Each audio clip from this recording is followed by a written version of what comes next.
Bismillahirrahmanirrahim. Assalamu alaikum. Hope you are fine. Guys, today our topic is conditional statement or implication.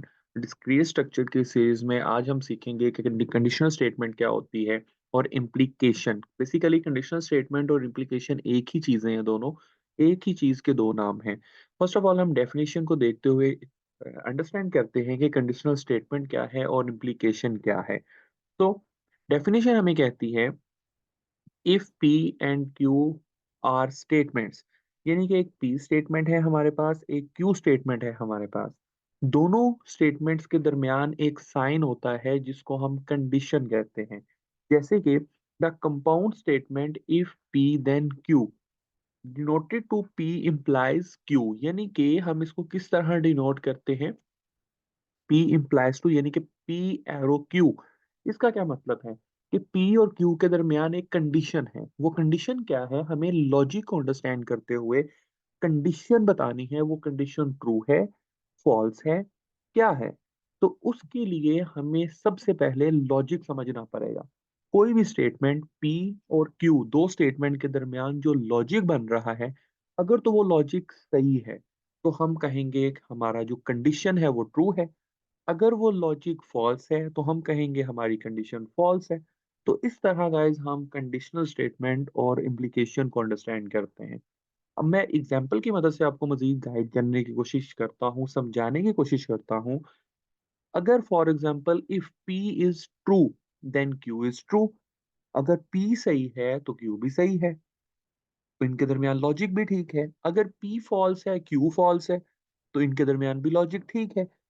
Condition आ जाती है। जैसा कि हम condition की एग्जाम बात करते हैं, y is equal to 1 and y greater than 2।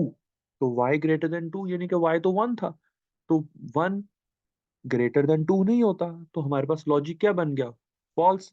तो इसका मतलब ट्रूथ टेबल में हम इसका लॉजिक क्या लिखेंगे, फॉल्स लिखेंगे।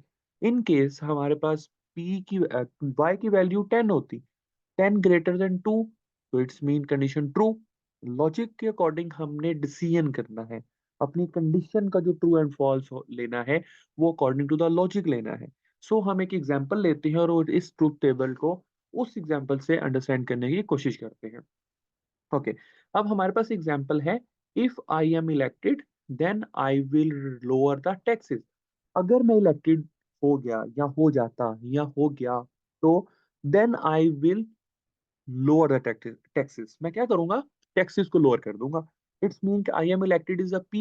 हम कंसिडर कर लेते हैं कि पी क्या है, I am elected. Okay, and Q क्या है हमारे पास, I will lower the taxes, ये हमारे पास क्यू है। और I am elected is a P. तो अब इनके दरमियान कंडीशन लगी हुई है, condition this one, P implies to Q. Okay, condition क्या है, फर्स्ट कंडीशन क्या कंडीशन होगी फर्स्ट, हम एक साथ एक ट्रुथ टेबल भी बना लेते हैं। देन पी हमने लिख लिया एंड क्यू लिख लिया और हमने कंडीशन लगा ली। ओके, अब हमने ये सारा टेबल ड्रॉ करना है अकॉर्डिंग टू दिस कंडीशन। तो अकॉर्डिंग टू दिस कंडीशन अगर हम चलें, तो फर्स्ट कहता है elected and lower taxes. Elected भी हो गया यानी कि पी तो ट्रू हो गया, और लोअर टैक्सेस भी हो गए हैं, ठीक है। तो लॉजिक तो ठीक है। एग्जाम्पल तो मैं ये कहती थी कि अगर इलेक्ट होगा तो लोअर टैक्सेस हो जाएंगे, तो ठीक है, इट्स मीन कि हमारी जो कंडीशन है वो ट्रू है, तो आउटपुट में हमारे पास ट्रू आ गया। In case next next statement हमें क्या कहती है, इलेक्टेड नॉट लोअर टैक्सेस, यानी कि अब इलेक्ट हो गया लेकिन क्यू ने अपना काम नहीं किया। क्यू ने अपना काम नहीं किया, उसको भी करना चाहिए था। अगर इलेक्ट हो गया तो उसको भी अपना लोअर टैक्सेस करने चाहिए थे, लेकिन क्यू ने अपना काम नहीं किया, क्यू फॉल्स हो गया। इट्स मीन पी तो ट्रू है हमारे पास, बट क्यू इज फॉल्स। तो लॉजिक के अकॉर्डिंग कंडीशन जो है वो फॉल्स होती है, क्योंकि इलेक्ट होने के बाद लोअर टैक्स करना लाजिम थे। तो लाजिम थे तो इट्स मीन कि लोअर टैक्सेस नहीं किए, तो आउटपुट हमारे पास क्या आ गया, फॉल्स आ गया। ओके, नेक्स्ट स्टेटमेंट हमें कहती है कि नॉट इलेक्टेड, इलेक्टेड तो नहीं हुआ लेकिन टैक्सेस लोअर हो गए। यानी कि मकसद क्या था, टैक्सेस लोअर करना। इलेक्टेड होता ना होता वो बाद का मैटर है। यानी कि हमारा जो क्यू है वो परफॉर्म हो रहा है, तो क्यू परफॉर्म हो रहा है तो एरो किसकी तरफ है, क्यू की तरफ। तो क्यू परफॉर्म हो रहा है, तो इट्स मीन कि कंडीशन हमारे पास क्यू पी तो फॉल्स है क्योंकि वो नॉट इलेक्टेड है, लेकिन क्यू ट्रू है। जब क्यू ट्रू है तो लॉजिक ट्रू की तरफ जाएगा। तो इस सूरत में हम जो आउटपुट देंगे according to the conditional logic वो ट्रू देंगे, क्योंकि जो क्यू ने करना था, क्यू की तरफ एरो था, पी बेशक जो मर्जी करता रहे, पी इलेक्ट हो ना हो, लेकिन क्यू ने तो अपना काम कर दिया ना, उसने तो लोअर टैक्सेस कर दिए। तो इट्स मीन कि जो आउटपुट होगा वो लॉजिक के अकॉर्डिंग ट्रू होगा। देन फोर्थ स्टेटमेंट हमें कहती है not elected not lower taxes. अब इलेक्ट नहीं हुआ लेकिन उसने लोअर टैक्सेस भी नहीं किए, तो लॉजिक तो फिर भी ट्रू है। उसने क्या कहा था कि मैं इलेक्ट होऊंगा तो मैं लोअर टैक्स करूंगा, ठीक है, लेकिन इसके ऊपर वाली कंडीशन में क्या है कि वो नॉट इलेक्टेड है लेकिन उसने काम फिर भी कर दिया, तो लॉजिक उस सूरत में भी ट्रू है। और अगर हम नीचे आए फोर्थ कंडीशन में, तो not elected not lower taxes, हम उसको नहीं कह सकते कि तो भाई तुम नॉट इलेक्टेड हो, तुम्हें लोअर टैक्स करने चाहिए थे, उसने नहीं किए, तो फिर उस सूरत में भी लॉजिक ट्रू है। तो फॉल्स, पी फॉल्स हो गया एंड देन क्यू भी फॉल्स, तो लॉजिक कंडीशन जो होगा वो ट्रू होगा। तो गाइस इस तरह हम अंडरस्टैंड करते हैं कंडीशनल स्टेटमेंट इम्प्लीकेशन को।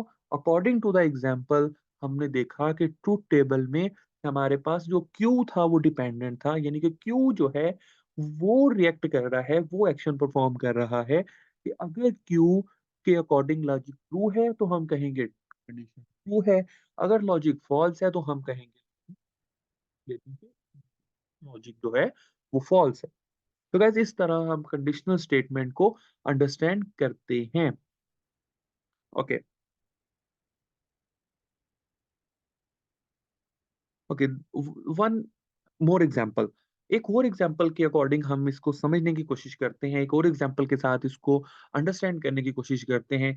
मैं ये लाइंस को रेज कर दूं, देन हम इस एग्जांपल को स्टार्ट करते हैं।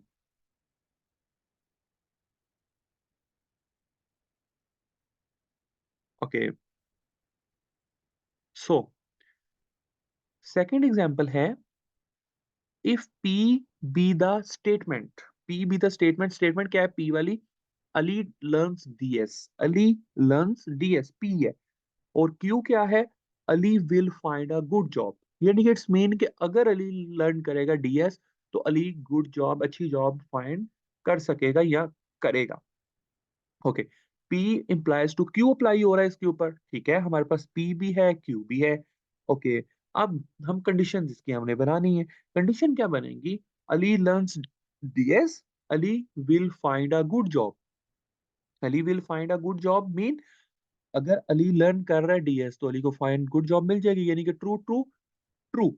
Okay, second condition, Ali learns DS, Ali will find not good job, यानी कि अब देखें अली ने लर्न कर ली है डीएस लेकिन अली को गुड जॉब नहीं मिली, लॉजिक गलत है। लर्न करने के बाद तो जॉब हर हाल में मिलनी चाहिए थी, तो इट्स मीन क्यू गलत हो गया, क्यू ने तो अपना रिएक्ट नहीं किया, तो इस सूरत में हमारे पास लॉजिक गलत हो जाएगा, क्योंकि अली ने तो लर्न कर लिया डीएस, क्यू को फाइंड जॉब नहीं हुई, तो इट्स मीन का लॉजिक फॉल्स हो जाएगा। फिर उसके बाद सेकंड थर्ड नंबर पे condition, Ali learn not learn DS, Ali will find a good job, यानी कि अली ने लर्न नहीं की डीएस लेकिन उसको गुड जॉब मिल गई है, यानी कि क्यू ने जो काम करना था वो कर दिया अपना, जो क्यू ने रिएक्ट करना था वो कर दिया, तो अली ने लर्न डीएस ने की तीसरी कंडीशन में, तो इट्स मीन कि फॉल्स ट्रू ट्रू हो जाएगा। एंड फोर्थ नंबर पे Ali not learn DS, Ali not will find a good job, Ali ने ना ही लर्न की है डीएस और ना ही उसको गुड जॉब मिली है, तो ठीक है, ये भी लॉजिक ट्रू हो गया हमारा। तो इस सूरत में हम फॉल्स फॉल्स की कंडीशनल स्टेटमेंट को ट्रू कंसिडर करेंगे। तो गाइस इस तरह हमने एक और एग्जांपल से कंडीशनल स्टेटमेंट को अंडरस्टैंड किया है। होप सो आपको बहुत सारे कंसेप्ट्स क्लियर हुए होंगे कंडीशनल स्टेटमेंट के। आने वाले ट्यूटोरियल को हासिल करने के लिए, देखने के लिए आप हमारे चैनल को सब्सक्राइब कर दें और बेल बटन पे क्लिक कर दें ताकि आने वाली जितने भी ट्यूटोरियल्स हैं आपको आसानी से मिल सकें। मिलते हैं नेक्स्ट ट्यूटोरियल में, अपना ख्याल रखिएगा। मजीद कोई क्वेश्चन है आपका तो आप कमेंट बॉक्स में हमसे पूछ सकते हैं। जज़ाकल्लाह है।